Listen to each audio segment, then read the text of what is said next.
Hey guys, welcome back to Clownfish TV. This is Neon. I am here with Geeky Sparkles. Hello. And we're going to talk about how Hollywood is in for a very rude awakening during the recession that is actually happening. Oh yeah, you mean what, the politicians try to gaslight everybody and change definitions and tell you that it's not? Yeah, we're gonna talk about this because this is actually, The Wrap, which is one of Hollywood's, top industry magazines, rags, whatever you want to call it. And they've been saying for weeks, months now that the recession is going to put a crimp in Hollywood style, that winter is coming. They're literally saying winter is coming for Hollywood. Winter's coming for everyone. It's coming for everybody. And I don't care how you try to change this fucking definition of the word recession. Everybody and their brother knows it's coming.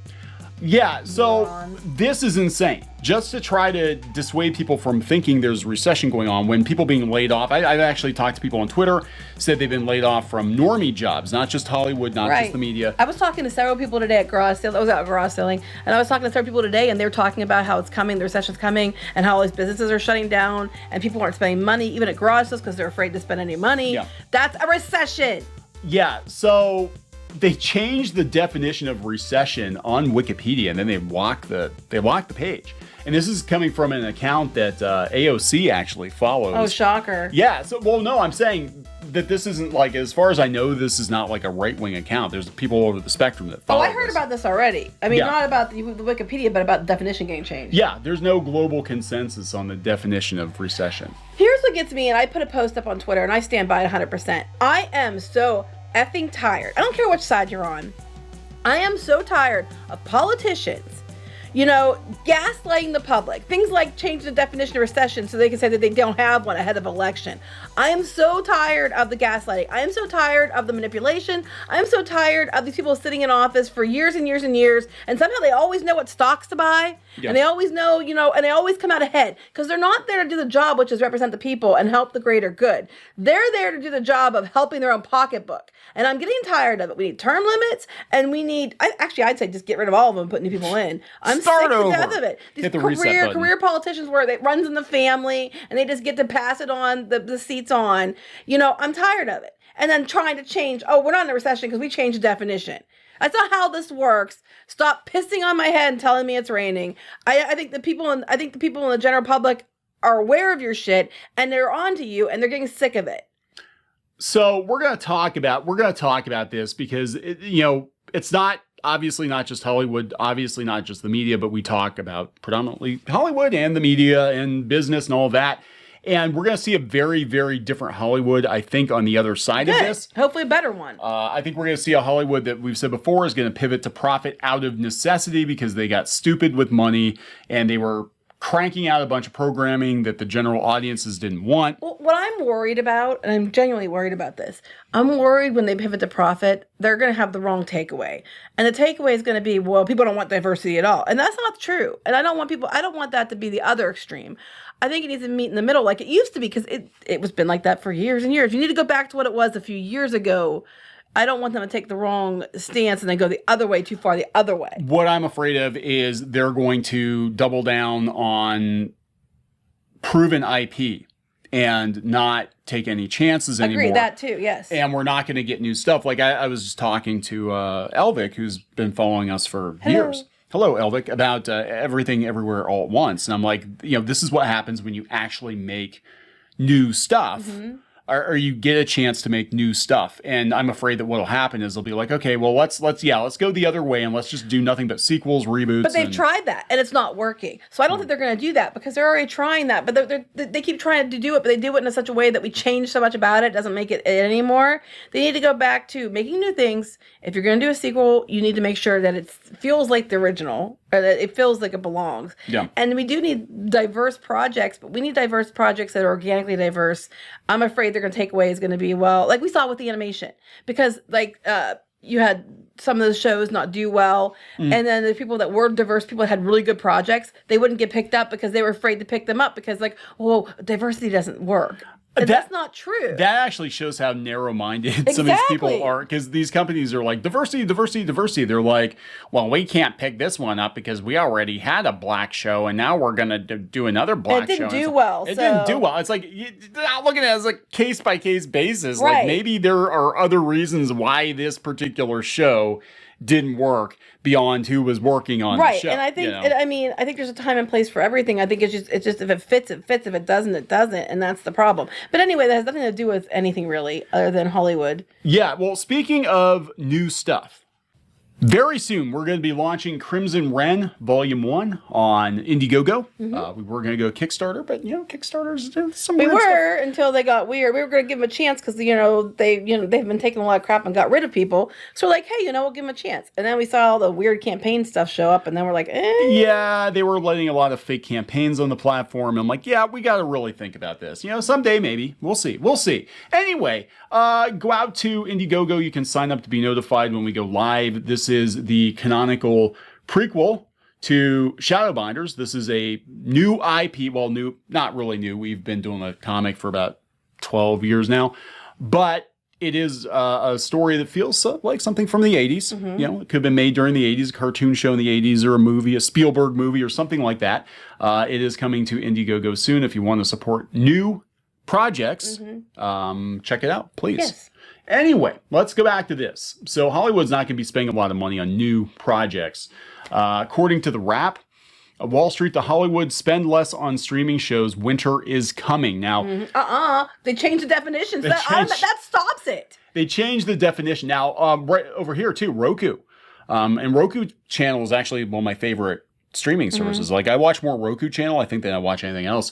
The shares plummeted 24% because the ad spending is down. And we're seeing it. I mean, full disclosure, for those of you who don't know, we actually run multiple websites. We've run multiple websites for over a decade, and we are seeing it in real time. Like, the ad rates are bottoming out to, we're talking like 2008 level, 2009 level right now. No, you just showed up a couple years ago just so you can spread your hate. Yeah, right. You weren't around for years before that. We did a video the other day about Vox laying off. I just saw some Polygon journalists getting laid off. And I'm not saying here, like, I'm not happy that people are getting laid off. No, I don't want people getting, laid off. That sucks. Unless you're a garbage person, then see ya. But no, I'm just saying, like, the money's running out. So we're going to see a lot of streamlining in Hollywood. And they're talking that there's going to be less scripted content. Even here, why Facebook's Q2 ad slump should make Hollywood nervous. We've been telling you this is coming. We've been telling you this is coming. Back before they even changed the definition of recession, that this was coming. Yeah, so it said earnings from Roku to Peacock are sending warning signs ahead of a buckling economy as ominous earnings roll in for the last financial quarter. The players who run some of Hollywood's big streaming services are flashing warning signs that content spending might be reined in fairly soon. Now, this is going to be a problem for Disney, and this is going to be a problem for all the other streaming platforms that wanted to do ad-supported tiers. They're like, oh, that's where the money is. People aren't spending money on subscriptions, so they'll buy a cheaper version, and we'll just run ads, and we'll make the money up that way. And what they're saying is, no, you're not going to make the money up in ads, because the ad revenue is drying up too, because companies aren't spending money on advertising. I know how they could make up some money. Take some chance on newer projects that might not cost as much, and maybe stop greenlighting everything in their dog, and then putting all kinds of money into things that people aren't going to watch. Yep.